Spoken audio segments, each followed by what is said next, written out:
Anybody? Come on, Ann. Come on, you Squatch dog. You scurvy-ridden Squatch dog. Catch me outside. How about that? How about that? This is for Sandy. Here I am. Catch me outside. How about that?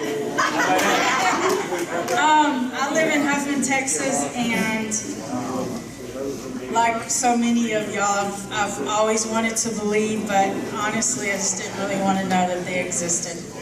I was out on my property. We were working on our fence, and it was during the daytime. And we share 8 acres with my in-laws, and they were coming up the road, and I waved to them. I watched them drive down their long driveway, and all of a sudden, something in the back of the property catches my eye. And it was very, very tall. It was skinny though, you know, in girth. It wasn't as big as most people picture them to be. Very fast. And my neighbor on the other side of me had just cleared a whole bunch of trees off of her property. And this thing cleared those trees, jumped right over them. And my mind is thinking, oh my God, what did I just see? So I'm thinking it has to be a person. This has to be someone. So I'm thinking someone may have been casing out their property, and they drove up and scared them away. So they came back, I told my husband what I'd seen, and we went back to working, and then 5 minutes later, it comes back.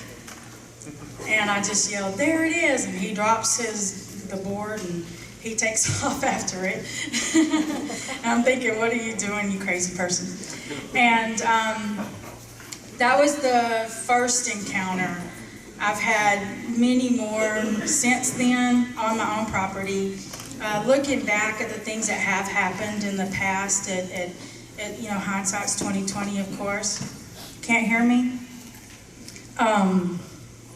Looking back is hindsight 20/20.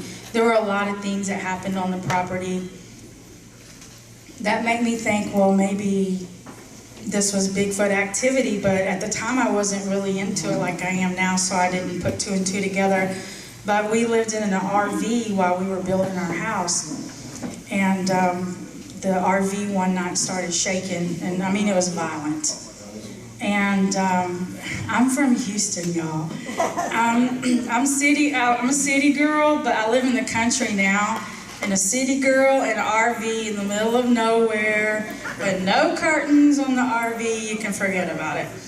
And the RV started shaking really bad, and I got my husband up, and yeah, I'm sorry, I'm like, I get like this when I tell my story. It just freaks me out a little bit still to this day. I lose my breath. So the next thing is we had heard something outside of the RV. If you ever heard a rabbit scream, it was kind of like that. It was my first experience ever hearing that. And my husband goes out to see what it is. Thought, well, maybe the deer are rutting, we don't know. And he goes outside and he comes running in the RV, slams the door and says, lock the door, lock the door. I'm freaking out thinking there's a person, I don't know what's going on. Turns out he heard something very large run off on 2 feet. And we seen it walking down the road. Our neighbors down the road from us, 3 of the boys have come to me and told me that they went to take the garbage out, and he saw a possum by the garbage can, and the possum looked scared. It was looking in another direction, and he looked to see what the possum's looking at, and he says, and there it was. He says about 8 feet tall and black and skinny, just like I saw, and it took off running, and it cleared their 6-foot fence in the back. I've seen it watching my neighbor put up her Christmas lights, just crouched down. She's a police officer, so she doesn't believe me. Nothing against police officers, but anyway. But we've had a lot of activity on my property, and we still do. So I just kind of keep it all in. Huffman, Texas.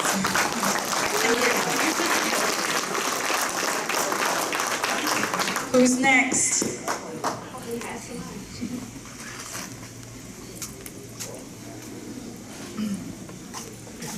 Well, my name is Debbie LeBoeuf, and I am originally from a small community in New Mexico.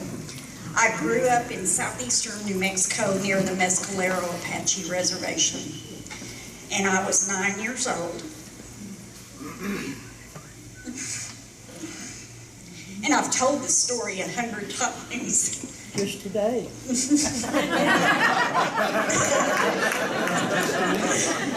But my uncle was a hotshot for the Forest Service, and they built a house in 1957 at the sunny side of the mountain in Cloudcroft, which is a village at 8,800 elevation.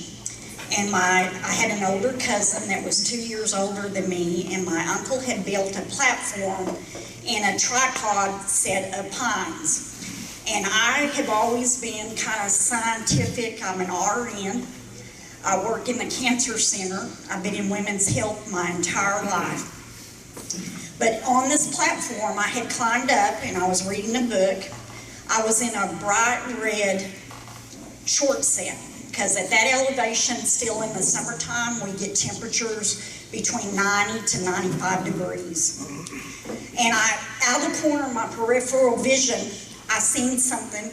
The trees were starting to move, the bushes. There was a mountain across from me, and I was probably about 15 feet up in the tree, and I seen all these bushes being pushed and trees. And it took it probably about 5 minutes to come down from the top of the hill to the canyon part. It wasn't in a hurry. When it got down and it stepped out in the meadow in the canyon, it was massive. It probably weighed 800 pounds. I was 48 inches in height, would measure me, and its shoulders was that big. It stopped, because I must have moved. It stopped and it turned its body, its head. And I didn't know what it was. I thought it was a monster. So instead of going back down the way that it had come down, it went about 15 feet and then went back up the side of the mountain. And it probably took it maybe 20 seconds. It was that quick to get to the top. And we've measured it since then, and it's about 832 feet from the canyon up to the top of the hill. When it got to the top of the hill, it turned again and looked at me. Well, I was shaking. I dropped my book. I remember that I tried to climb down. I jumped probably 12 feet of the 15 feet off of the platform. I went running to the house. I went in. I was crying, shaking, and I told my uncle, I said, I seen a monster. So he told me, he said, sit down. It took him about an hour to get me settled. And he told me, he said in his 25 years of being in the Forest Service, he had seen 2 in that area. And that the Mescalero is what Apache Reservation is kind of where the animals were staying at that time. And he called a friend who was a Mescalero Apache. He came to the house and he talked to me.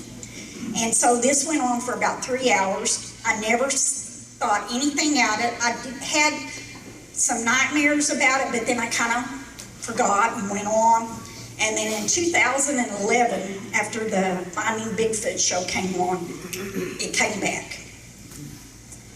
And so we started doing some research. We've been on a couple of BFRO trips. We went with Dennis Fall and Shannon in Colorado in 2011, had a lot of action.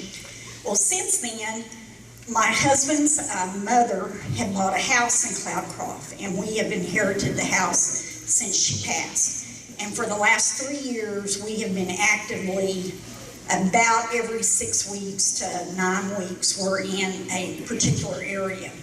And we have a lot of evidence. I don't post it on Facebook. I'm very secular about who I show it to, but we're involved in a couple of groups here in Texas. And when the conference is over, for the last 3 years, well, this is our second year here, we've been into the Broken Bow area just as a fluke, and we have found another hot spot in Broken Bow. And so we spend our vacations going, we take people that want to become believers in to show them.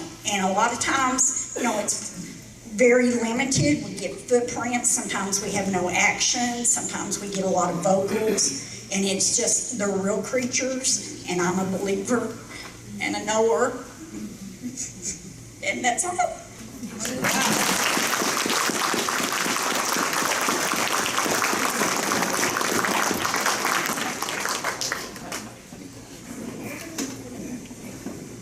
Anybody else has a story they want to tell?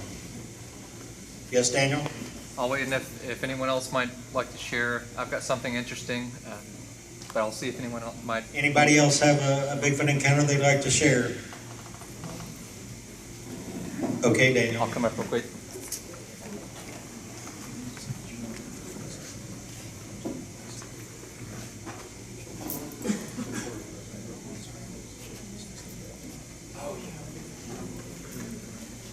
Hasn't this been a great event so far? What do you think, guys?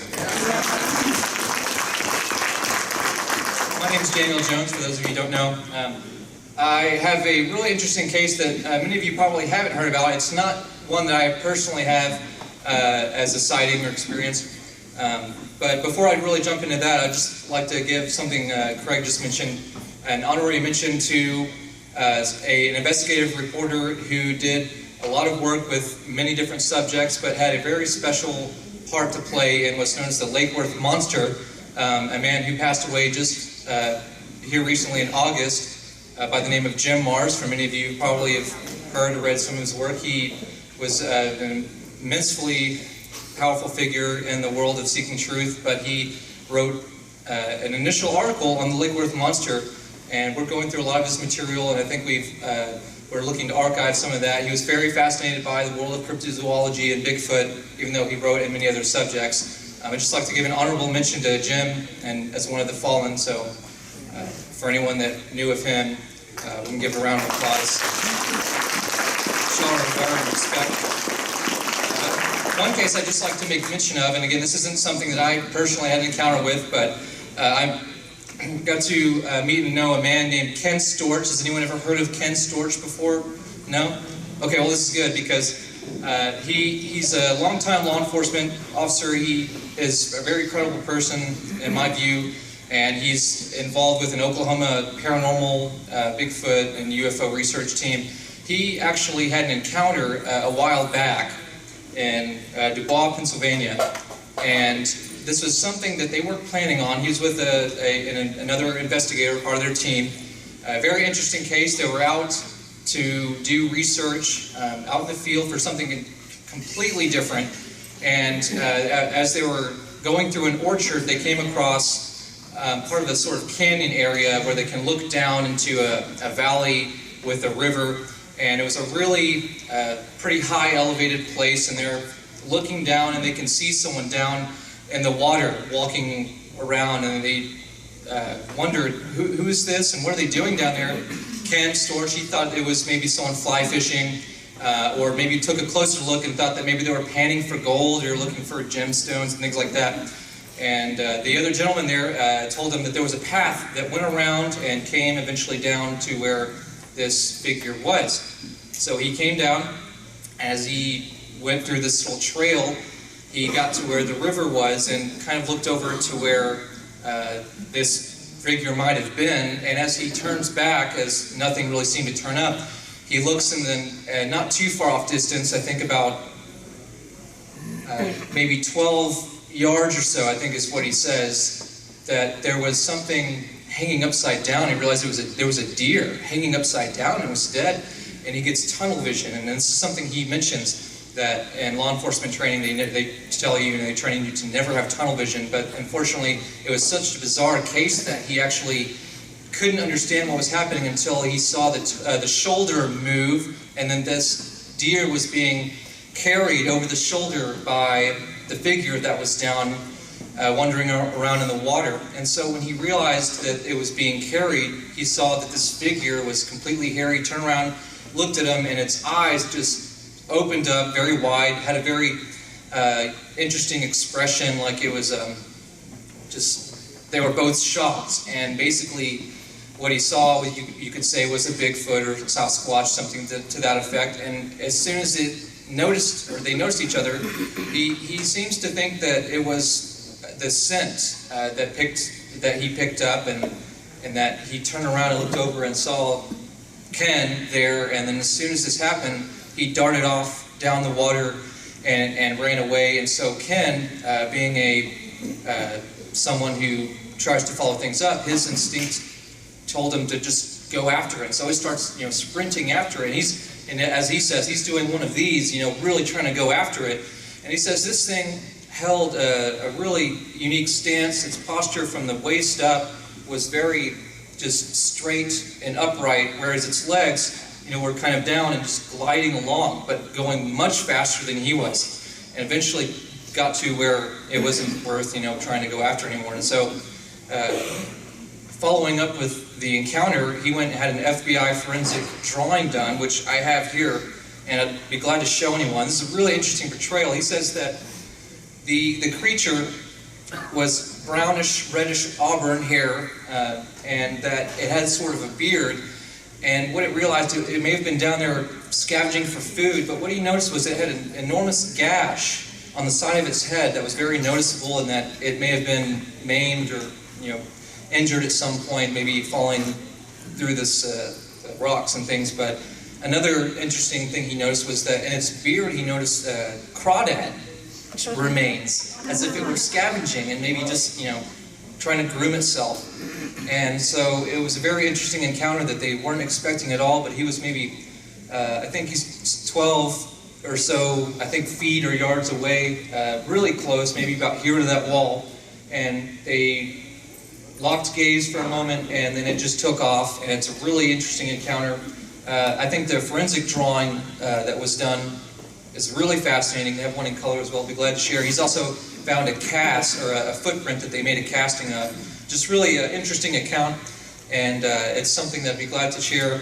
I've actually got a video recording, where Ken just shares all about this account. It's really fascinating.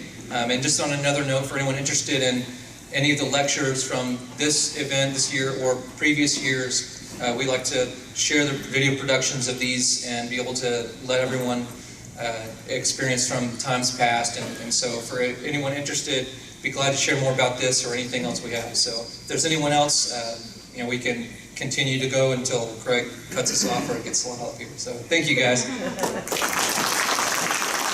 If you have any questions particularly about this or with me, please see me, because I'd like to dedicate this time to what Craig needs to orchestrate here. So if you have any questions about this or what I was mentioning, please just see me and we can talk about that as well.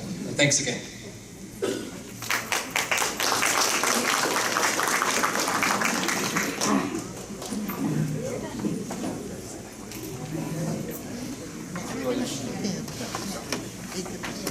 Did you drop the deer? Yeah, go ahead. Here. I'll just have this picture over here at the table with the equipment and things, so if anyone would like, I'll be glad to share it with you. Did he drop the deer? No. He was hoping he would. He actually was hoping that he would to get something, but he said no, he took off faster than any person and wasn't running in a normal sprint like people would, which is also notable in a lot of the cases like we've heard today. Cross-country ski. I would just like to ask everybody that when we do finally wrap up tonight, if you could be like Bigfoot and leave no trace behind.